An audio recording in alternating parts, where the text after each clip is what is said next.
Hello, everyone. I thought, oh, excuse me 1 second. I haven't slept for 5 days. Baby issues. But hello, everyone. Oh, with the strength I have, I thought it would be really fun to do a throwback. So throw that hashtag up for all the millennials out there. It's Throwback Thursday. And we're going to look at movies. I think I'd like to do this as a regular recurring thing, just for nostalgia. Nostalgia being a wonderful thing, of course. I think I would like to do this on the regular. Kind of every Thursday, do a Throwback Thursday, a retro movie review. If I think there's something that people would be interested to see. You'll have to leave that up to my better judgment. But I thought it'd be really fun this week to do Harry Potter and the Philosopher's Stone. Because good God almighty, I don't know quite how, but it's 20 years old. 20 years old. Mad. I don't know what age you guys all are. Let me know down in the comment section below. But I was, in my early teens when this came out. So to think that it's 20 years old, by the way, Biffa the Hobbit says, hi, Nico, baby, baby, baby. Biffa the Hobbit, great to have you here. Biffa the Hobbit, Biffa getting his name from my preferred fantasy being Lord of the Rings. I know, on a Harry Potter video saying you prefer Lord of the Rings, burn the witch. I do. What can I do? It's mad, isn't it? 20 years old. I don't really know how I'm going to structure this video. I thought I would just kind of do an invitational open discussion with everyone. I think what I'd really like to touch on with this first Harry Potter movie, because I believe that while the Harry Potter movies have got some great qualities to them, some stellar cast in most parts, kind of the best of British for most part, it's flawed. It's certainly flawed. When you put Harry Potter up against Lord of the Rings, it's kind of like one is one of the most successful lauded films of all time. The other is Harry Potter. I say that unpatronizingly because I have a lot of enjoyment with this franchise, especially the books. And what I'd really like to do is celebrate what I think is arguably the most underappreciated Harry Potter movie. Just before I continue, Frank Torres says, hi. It's been a fast 20 for sure. It has indeed. And Biffa the Hobbit says, HBO Max is having a 20-year Harry Potter reunion party. I'm curious to see how that pans out because I saw the Friends reunion and it in the nicest way. It wasn't great. Gladius Maximus 26 says, I was 26, now 46. I want to go back. I feel you. I hear that all day long. Right, now to get back on what I was saying, I think, you ask most people what their favorite Harry Potter movie is. By the way, I'm asking all you guys right now too, what is your favorite Harry Potter movie? Comment down below, let me know.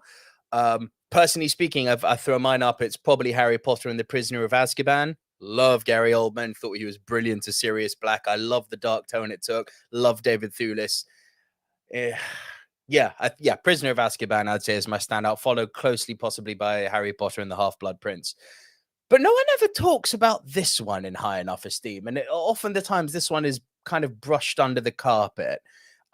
Matt says Harry Potter and the Order of the Phoenix. Yeah, that's second or third for me. Ask me which day it would probably be a toss-up between that and the Half-Blood Prince in my second position. Superb movie. Imelda Staunton, brilliant as Dolores Umbridge. Biffa the Hobbit says, some say Emma Watson, Daniel Radcliffe, and Ed Sheeran will be at the reunion party. Trollolol indeed. Yeah, poor Rupert Grint. He hasn't had much, has he? Frank Torres says, Goblet of Fire, The Darkness as well. Pattinson going to the next level. Yes, Robert Pattinson, of course. How could I forget? Playing Cedric Diggory. So you see, already we're discussing this, and there's this rich history involving Harry Potter. And Matt agrees with me. Yeah, Half-Blood Prince is probably my second favorite too. And you see, already we're seeing we've got Goblet of Fire, we've got Half-Blood Prince, we've got Order of the Phoenix. So this is kind of why I'm almost happy that the one that happens to be 20 years old this week is the first one.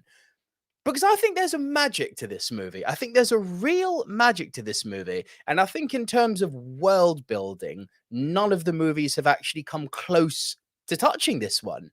And what I'd kind of like to do in the course of this video, I'm not going to be on long. We're going to do 20, 25 minutes, maybe 30 if we have a few comments coming in. But what I kind of like to do is kind of just, I'm not going to say has it aged well, has it not, because obviously the child actors other than Emma Watson are really not great in this. Daniel Radcliffe, I still think to this day, for most part, is not a very good actor. Yes, I know I said it, kill me. But let's be real. He got this role because Daddy was the casting director, you know? I mean, you don't believe me? You can go look at the cast now. His father was the casting director. Crazy thing if you didn't know that. Father made his son a millionaire. Respect Daddy. You see, I don't like him. I'm bitter because he made the money, innit? That's why. But the child acting is not great. The adult acting, for most part, is stellar in this. The effects, especially in this first one, have aged. But thematically, and this is down to, you know, J.K. Rowling's writings, thematically, the idea of inclusion, no matter where you're from, the idea of friendship from the most unforeseen places, the idea of not judging people and, you know, judging those who judge. There's all these brilliant themes that are essentially timeless. But I do go back to my point. I think this first Harry Potter did something that none of the others did. Some may argue that it goes hand in hand with the fact that this is the first one, so it has to do a lot of setup. But there was a magic to this movie. There was a real magic in the world building that I don't think any of the others captured. And we're going to go through this now. I've got some images up to support what I'm saying. And we're kind of going to go through the movie start to end, if you guys are all cool with that. Kind of, you know, a little trip down the Diagon nostalgia alley. And the movie's just, we're going to go through it now and you'll see it's stacked with world building and content and magic. I mean, let's start with the opening. You know, you've got that beautiful, that great score by John Williams coming in, the logo, fades in. And then you've got, you know, you've got this brilliant scene. Sorry, I mean, obviously the opening scene is Richard Harris, you know, taking all the lights off of Privet Drive. But then you've got this crazy scene of this giant person on a motorbike just riding in and landing in front of Albus Dumbledore, played by Richard Harris, and Professor McGonagall, played by Dame Maggie Smith. And they plant the seeds of intrigue so well, don't they? Is the boy okay? He must never know. There's lightning on the forehead. And then, boom, we cut to the title, right? And this initial interaction between Dumbledore, McGonagall, and Hagrid, it really does sow the seeds of intrigue oh so very well. You know, right off the bat, and this is what an opening in a movie has to do. It has to make you go, I'm interested because I'm not familiar with what I'm seeing. What's going on? Now, I'd also like to put a disclaimer out that at the time of having seen this first movie 20 years ago, at that point, I had not read the books. I saw this movie and enjoyed it, and that's what actually made me go and read the books. So I went through all of them, all the ones that were out at the time, prior to the other ones coming. But yeah, this sowed the seeds of intrigue really well. Cut to title, and then we've got a few years later, Harry, you know, he's a 10, 11, however old he is, and he's under the stairs, of course, you know? And right off the bat here, what the movie and the story does brilliantly is it makes you hate the people he's living with, the Dursleys, I believe they're called. And, you know, you've got Dudley, his brother, even though not his brother, who's a vile little thing, isn't he? You've got his Aunt Petunia, and you've got Uncle Vernon. And, I mean, you hate these people right off the bat. They make him live under the stairs. They make him do chores. You dislike Dudley immediately because it's his birthday. Last year I got X presents. You know, he wants more and more presents. He's we'll get you 2 more presents this year, my little angel. He's a vile little pipsqueak, isn't he? I didn't have a better word to use there. Pipsqueak. There you go. Yeah, you hate this family right off the bat. And what do? They do a little trip to the zoo. And you know, we're warned.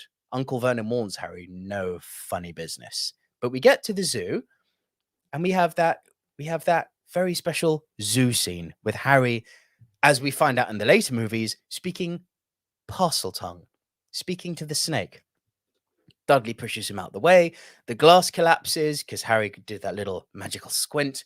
And then the snake sneaks out, thanks.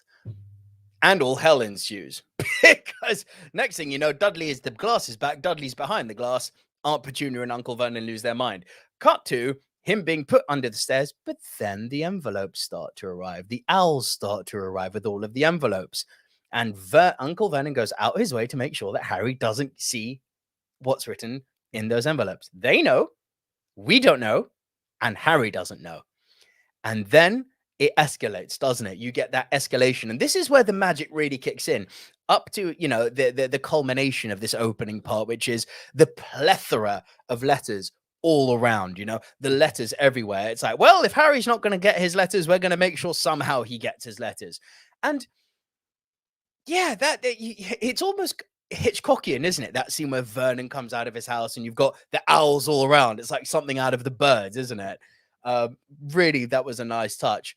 But when all the letters come through, we're going away, far away, where no one can find us. And then, of course, this is the part where it gets weird, because it's like, why do they end up on this random little island with one house? It's like, are we meant to believe that the Dursleys own this house? Is this something that's been passed down through their family? It doesn't matter. It's an unimportant detail, but I always found it quite weird that this family, who seemed quite well off, have got this house which is on this random, what looks like an uninhabited, pretty inhospitable little island.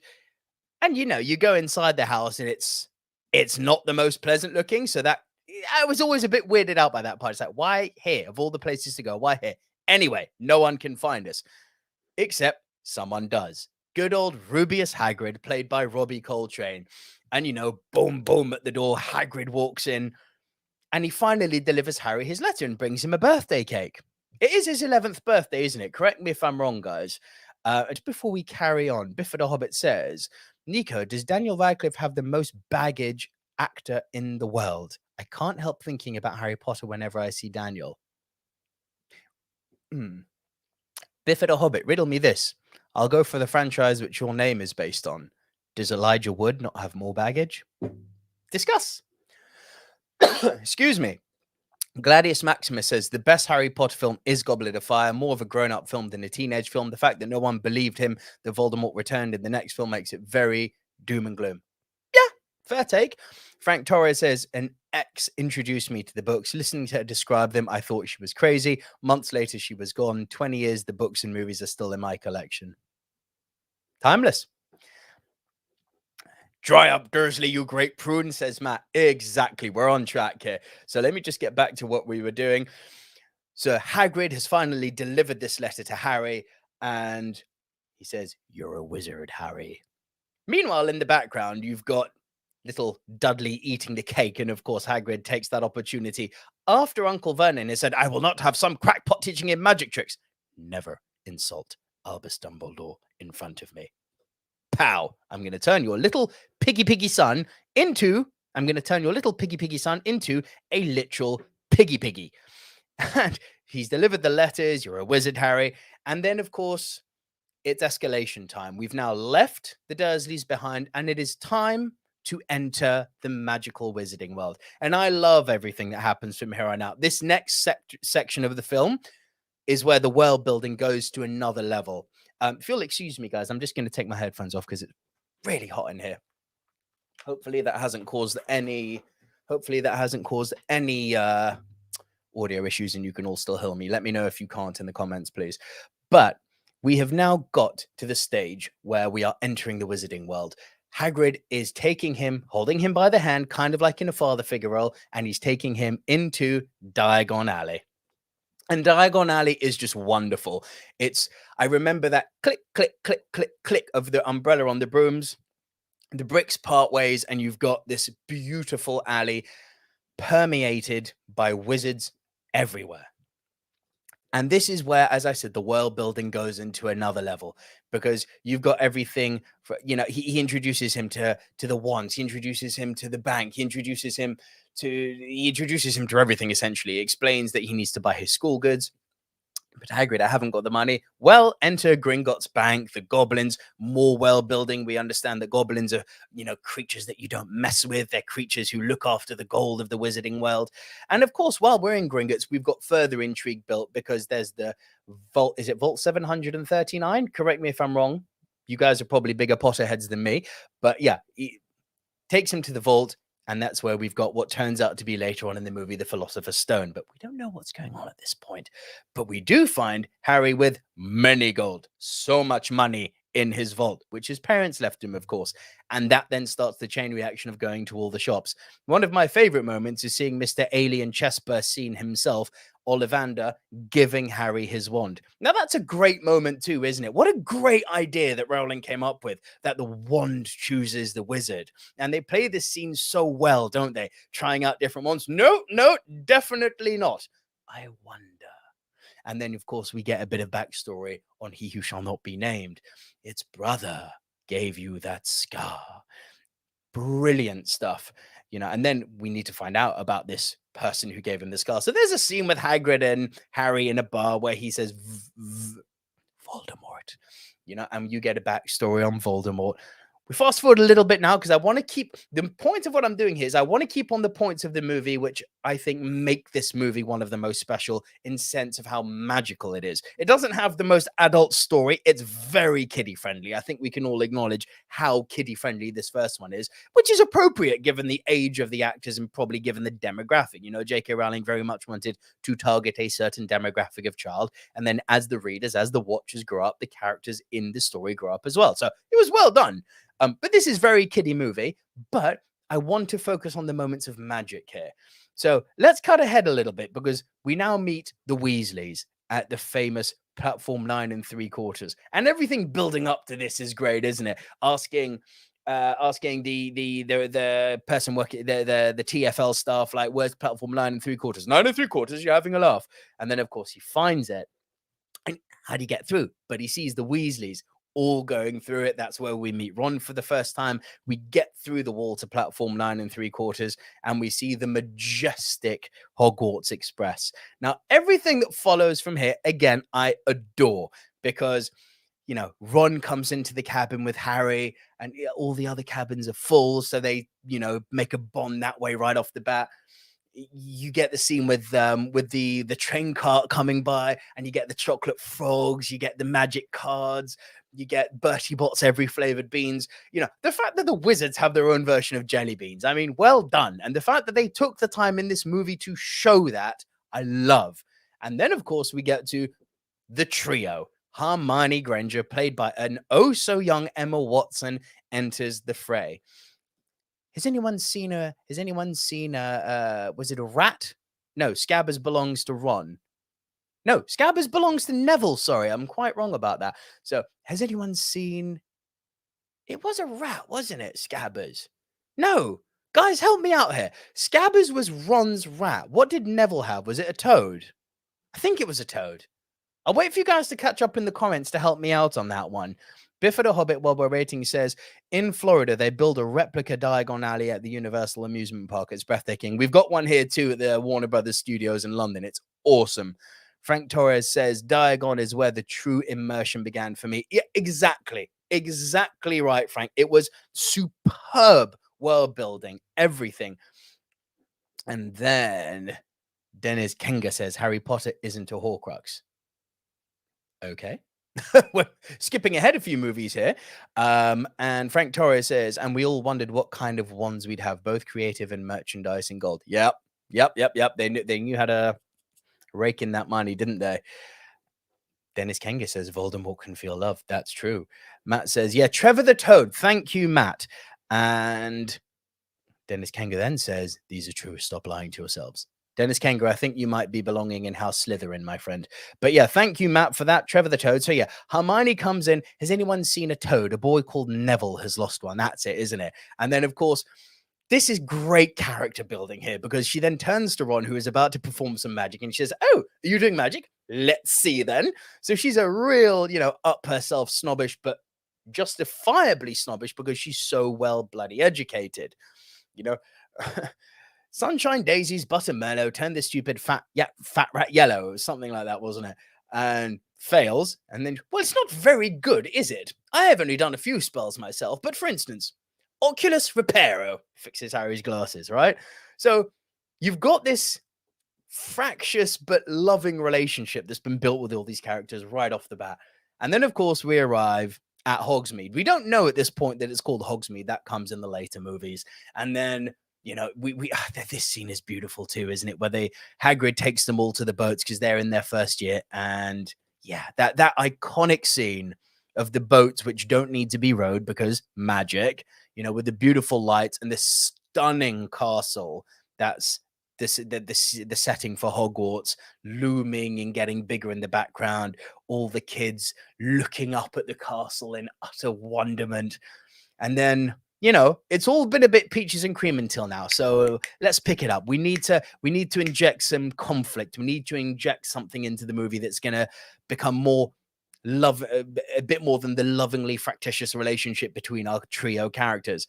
Enter Draco Malfoy. Slimy little cunt, isn't he? Oop, I said it's done. Yeah, absolute little twat, isn't he?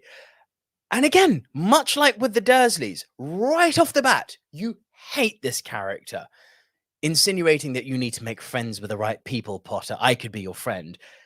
Harry Potter rightfully rejects him and says, I think I can make up my mind about who the right people are for myself. Ron laughs at him. You think my name's funny, do you? There's no need to tell what you are. Hand-me-down robes. You must be a Weasley.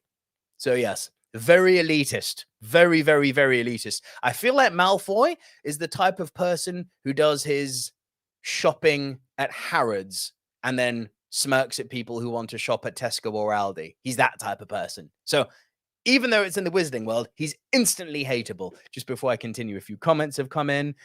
Matt says, yep, at Universal Studio Islands of Adventure and Warner Bros. Studios tour, the making of Harry Potter. Been there myself to both truly memorable places. I'd actually like to go and check these out. And Dennis Kenga says, well, Ron was using his brother's wand and he didn't have ownership. So even if the rat spell was legit, Ron's chance of performing with that wand was dim. This is true. Dennis, I feel like you kind of know your Harry Potter, don't you? Respect.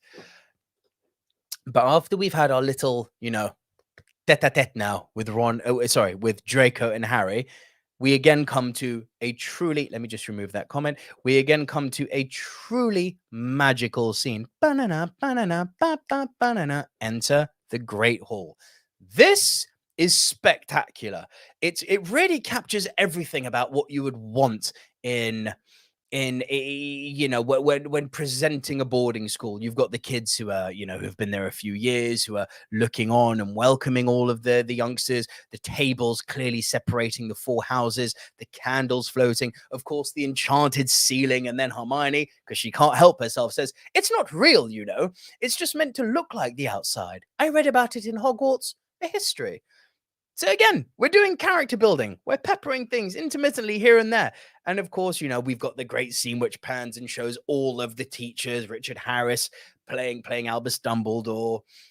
I'm not going to mention all of them because we're going to talk about them in a minute, but I am acknowledging their existence. But the key takeaway of this scene is, of course, the sorting hat, And what I love about the sorting hat scene is that Weasley, I know just what to do with you. Gryffindor. The hat barely touches Malfoy's head. Slytherin. It's all these great little details that build character so well. Oh, gosh, difficult. I know. Gryffindor for Hermione. And then Potter, who says, not Slytherin, eh? Oh, you could be great. And Slytherin could be your key. Very well. Gryffindor. So he's ended up where he wants. He's in the same house that his father was in. He's in the same house as Ron and Hermione. So we've got a friendship built now. And from then on, of course, we've got May the Feast Commence. We've got Richard Harris raising his glass to Harry. Sorry, Albus Dumbledore raising his glass to Harry. And while I raise my glass, I will have some coffee. Because I'm in for another long night thanks to my newborn baby. Here we go. Back on track. And after we've left the Great Hall, we get another truly magical moment. Now, this is something that recurs in all of the movies, but, the staircase, the rotating staircase, the first time you see it, it's so cool. It's so cool. And then, Percy, who's the head boy, Ron's older brother, says, careful of the staircases. They have a tendency to move. We go up to the dormitories. We've got, Cabot's Draconis, the password to get into into their dorms. It's brilliant. Brilliant. They stay up, they eat the Bertie Bott's every flavored beans, and then comes more world building. Yeah, more brilliant, magical world building, and something which, for the life of me, I don't know why they didn't revisit in greater detail in the other movies, and that's the magic classes. Why did they not make a bigger deal of the magic classes in the other movies? It's throughout the books. The magic classes are a huge deal. But I don't feel that we okay. To be fair, in Goblet of Fire, we got the what was her name? Emma Thompson playing crazy professor with the big glasses up in the attic. What was her name? I'm blanking here. Help. But yeah, so we got some class stuff in the further movies, but nothing like this. Because they wake up the next morning and it's straight away to their transfiguration class, which they're late to because they got lost. They enter, everyone's at their desk, except there's a cat watching them. And then, of course, the cat transforms. Boom. We've got Professor McGonagall. Ron drops the line. That was bloody brilliant. Well, thank you for that, Mr. Weasley. And so we know that Transfiguration class, for those who aren't Potterheads, is now a class where you learn how to make one object into something else. World building, magic, done. And then we come to the class and the actor who I think is the standout in the whole Harry Potter franchise, and that is the late, great, dearly departed Alan Rickman playing Professor Snape. There will be no incantations or silly wand waving in this class. Mr. Potter, our new celebrity. Again, instantly, you hate him. Off the bat, you dislike this motherfucker. Now, before we carry on, a few comments have come in. Let me just check this out. Bifford the Hobbit says, the sorting hat would place me in Slytherin. My condolences. Frank Torres says, listening to you read that Draco dialogue, a true class divide. Wow. Yeah, absolutely. Dennis Kenga says, the sorting hat probably sorts based on what the wizard values more than what they are. Just like Dumbledore says to Snape, how the sorting hat is done too soon and implies Snape to have Gryffindor traits. Yes, sure. And then Dennis goes on to say that's probably why Peter Pettigrew is Gryffindor and Hermione Gryffindor, as she even says bravery and courage are more important than books. Professor Trelawney, thank you, Matt. You are a Potterhead. Well played, sir. And Riri Thomas says, I just got here. My favorite scene is the giant chess scene. Stick around, Riri. We're coming to it. And by the way, great to see you. And Dennis Kenga says, Snape is the OG. He really is. And hi from Long Island, New York, USA. Hey, how you doing? How you doing? So I'm English. I'm not going to do that again. But Joe, thank you for joining. And Frank Torres says the sorting into houses was the first modern book hack of building teams. Houses is Potter, i.e. districts and Hunger Games, groups and Divergent. Yes, correct. I agree with all of that. Professor Trelawney is Thompson. Thank you, Frank. And Dennis Kenga says this whole scene is basically Snape giving Harry a coded message. He talks about his sorrows for Lily's death. I like that take, actually. Respect. But yeah, this potion scene, no foolish wand waving or incantations in this class. As such, I don't expect most of you to understand the fine art of potion making. God, man, Alan Rickman, he is the standout in this whole movie for me. People will say Emma Watson. I will lean more Alan Rickman. I love what he does with this character throughout the movie. It's superb. And again, we've now got a villain like the Dursleys, like Malfoy, like right now with Snape, someone who you can instantly dislike. Much like with Star Wars, we are playing with archetypes here. Much like with Lord of the Rings, we are playing with archetypes here. Archetypes are tried and tested. They're stereotypical, but they work. Don't fix it if it ain't broke. And then from the potions class, we have to do a little bit of character building once again, don't we? And let's now go to Wingardium Leviosa. You're saying it wrong. It's Leviosa, not Leviosa.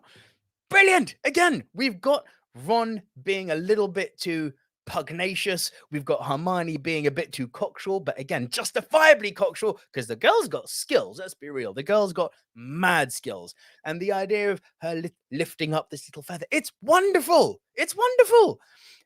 Then the movie takes a bit of a weird direction. And I only say this because it's 20 years on. And obviously the movie's tied to what the book has to do. But the way the book wrote this, I always thought was superior to the way the movie portrayed this. Troll in the dungeon!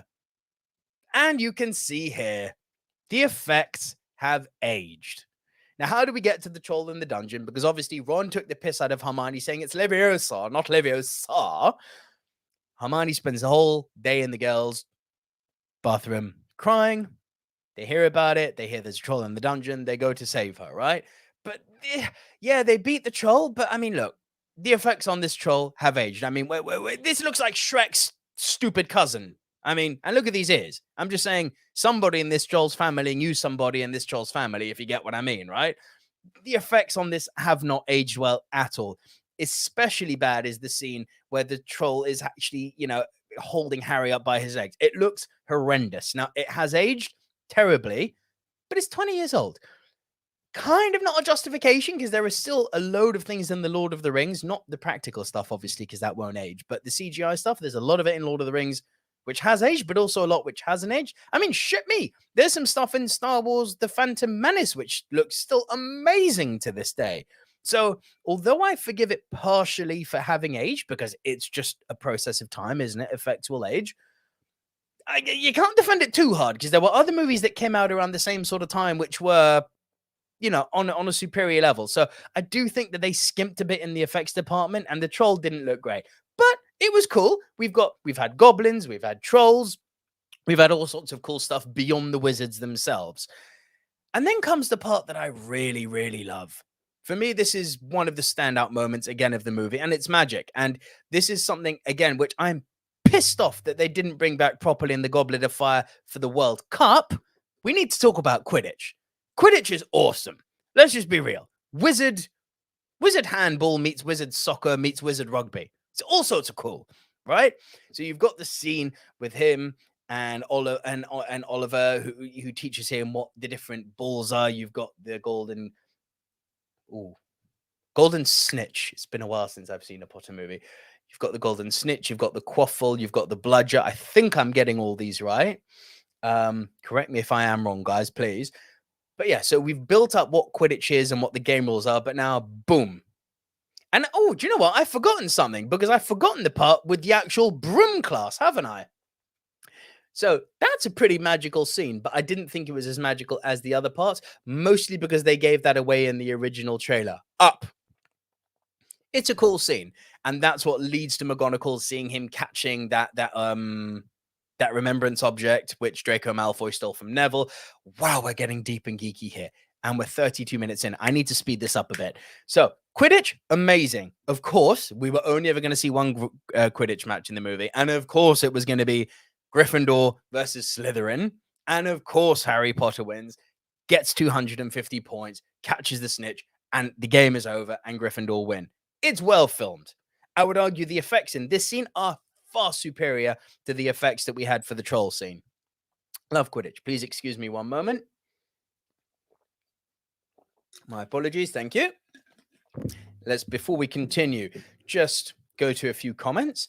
And the scene is the scene with the troll. Here we go. Dennis Kanga says, the scene with the troll. I don't know why Hermione takes blame and shifts attention away from potentially Quirrell. She could have said Harry and Ron saved me, not lost points and gained them points. Fair enough. Frank Torres says, Rickman always brought 100% to each role. Galaxy Quest. Yes, Frank. That is a great old movie. That's with the one with Matt LeBlanc, isn't it? Oh, so stupid, but oh, so fun. Prince of Thieves. That was the movie where poor Kevin Costner tried to do a British accent and then gave up halfway through. I feel bad for him. Yeah, and of course, Die Hard. Of course, Die Hard. Shit. You know what, Frank? I would even go so far as to say Alan Rickman in Love Actually. He's great in that.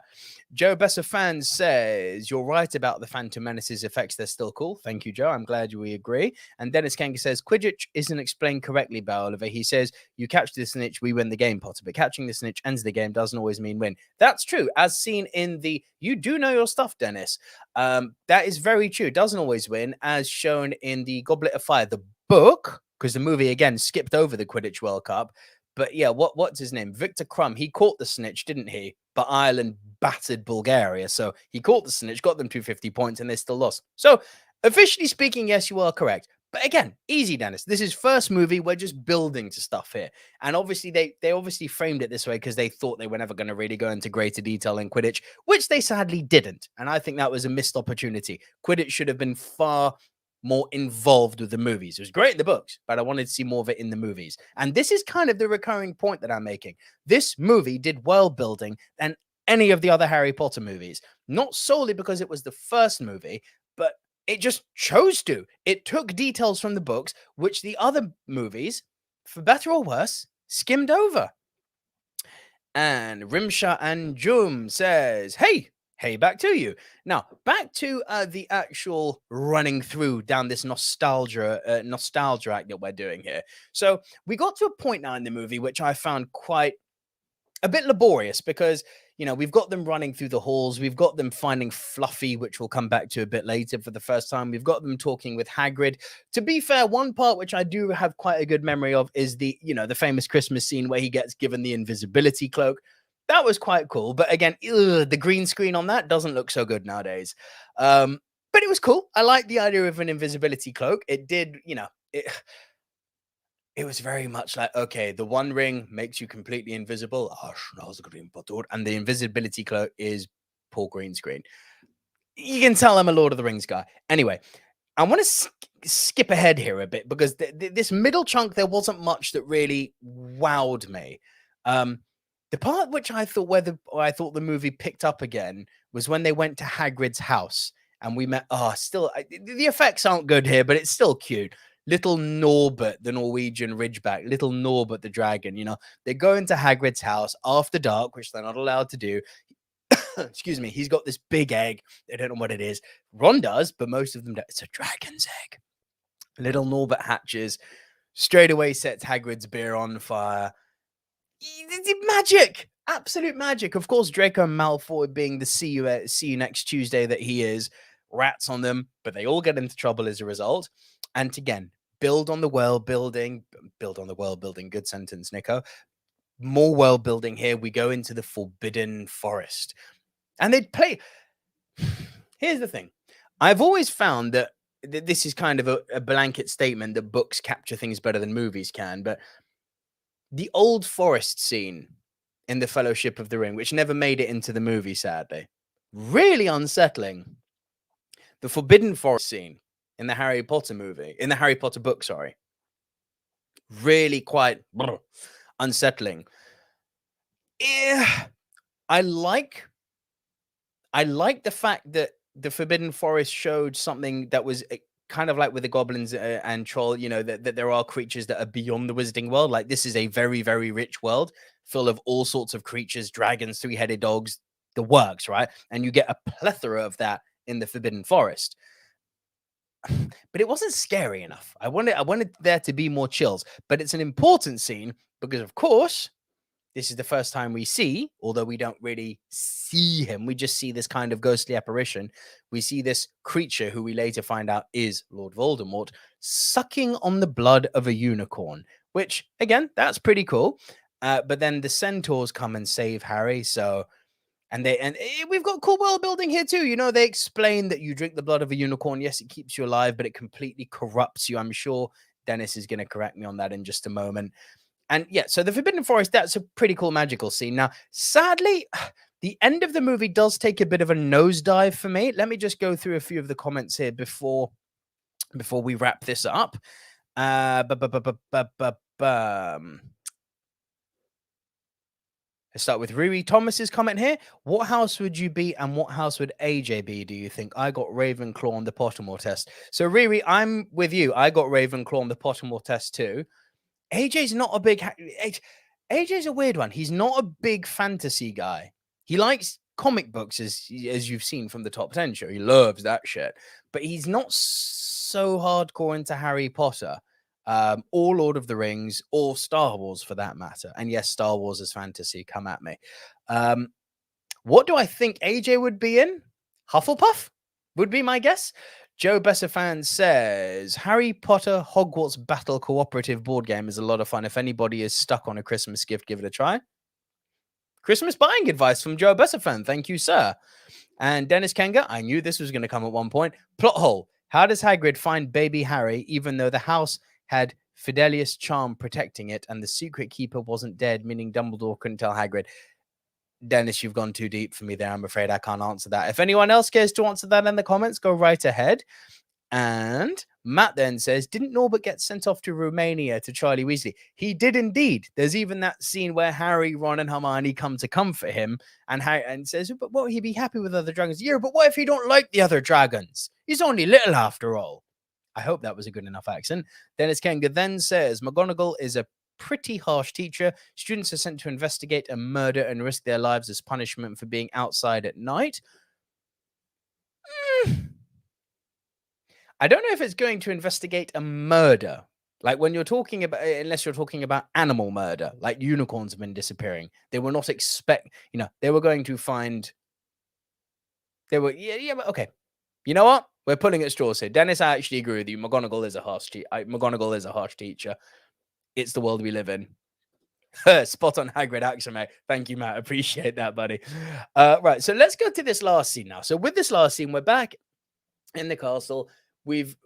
I've skipped a massive chunk of plot here. I appreciate that, but again, it's as I've alluded to already in this video. I did find that the plot itself, the narrative of this story, is very kiddie. So I'm picking, as I've said repeatedly, the parts that I thought were magical. The scene in the library where he goes and finds out about Nicholas Flamel, the Mirror of Erised where he sees his parents. All of that, I was kind of like, meh. It's fine. It's not like something that will make me look back fondly on it. I acknowledge their existence. But of course, now what we're trying to do is we're trying to go and, solve this mystery of the Philosopher's Stone, yada, yada, yada, right? And we are going to find the Philosopher's Stone, which is being protected by Fluffy the three-headed dog. And why not? We have a three-headed dog. And when they arrive, they think Snape has put a spell on the big puppy so that he can go and steal the Philosopher's Stone, even though Hagrid's like, Professor Snape is one of the people protecting the stone. Yeah, so Fluffy's asleep. Fluffy wakes up. They get under Fluffy. There's that initial scene where what are those evil plants called that try to... Devil's Snare? Yes, Devil's Snare. It is Devil's Snare. They relax. They go under the Devil's Snare. And then we come to Riri Thomas's favorite scene, which is the Wizarding Chess. Now, here's what I'm going to say about the Wizarding Chess. We already had a snippet of the Wizarding Chess in the Christmas scene when Ron was playing with Harry and you saw it in action in Little. So they get on this giant chessboard. Let me bring it up again. They get on this giant chessboard and Hermione obviously says to Ron, do you think this is going to be like real Wizarding Chess? Boom. Yes, it's going to be exactly like real Wizarding Chess. What pissed me off with this scene is that it was cool, but if you remember, they montage it. You don't actually see the scene play out. It's cool that they involve the Wizarding Chess, but why didn't we actually get a full scene of it? You just get a montage. I mean, I'm not expecting a full game of chess. That would be a bit much. So maybe like a one cut towards the end, but it was too like, you, queen to knight 2, you, rook to no. It was like bang, bang, bang, bang, bang. And for me, it gave me the impression that they were kind of running out of time and when the movie got into the post-production phase, they were like, okay, editor, we need you to trim like 20 minutes off this movie. And I feel like we lost something in this scene. And I don't know. I just get the impression I wanted more from this wizarding chess scene. And just before we wrap this up, a few more comments. Frank Torres says, got Gryffindor in Pottermore. You are superior. Dennis Kenga says, I like this video. I'll sub to you. Hope you'll make live streams for the next movies as well. Dennis Kenga, I will. Thank you very much for subbing. I appreciate that. I don't know if I'll do them for the other Harry Potter movies. Kind of the point of this movie was to do like a throwback Thursday. So kind of what I'm hoping to do each week, and that, all of you guys, I hope you'll join me on this, is I'm going to look at movies like big movie releases that are like either 10 years old, 20 years old, or 30 years old. And I'll pick the one which I think will get the most traction and get the most people interested in actually tuning in. And I'll kind of run through the whole movie kind of like I'm doing here. If you want me to do something specific for Harry Potter, I don't see why not. Joe Bessafan says, anything with Richard Harris is worth watching. Every time I think I drink too much, I think about Harris. Then I realize I don't drink that much at all. Indeed. And Dennis Kenke says, Fluffy was inspired by the Cerberus, the Greek legend, and that's why it falls asleep to music as the Cerberus does in the legend. I knew that Fluffy was inspired by the Cerberus. I did not know that Cerberus fell asleep to music. So you learn something new every day. And Riri Thomas says, Rupert Grint really did get cut during this. That was not fake. Yeah. So you see what I mean? It's like, I wanted more from this scene. It was really cool. And then Dennis Kanker says, also in the movie, Ron gets knocked off the horse and gets KO'd. In the book, he's directly hit since he was the chess piece. He wasn't just riding the piece. Yeah, actually, that's a really good point. And well remembered you. That would have made the movie slightly less childish, I guess. And shame they didn't do that.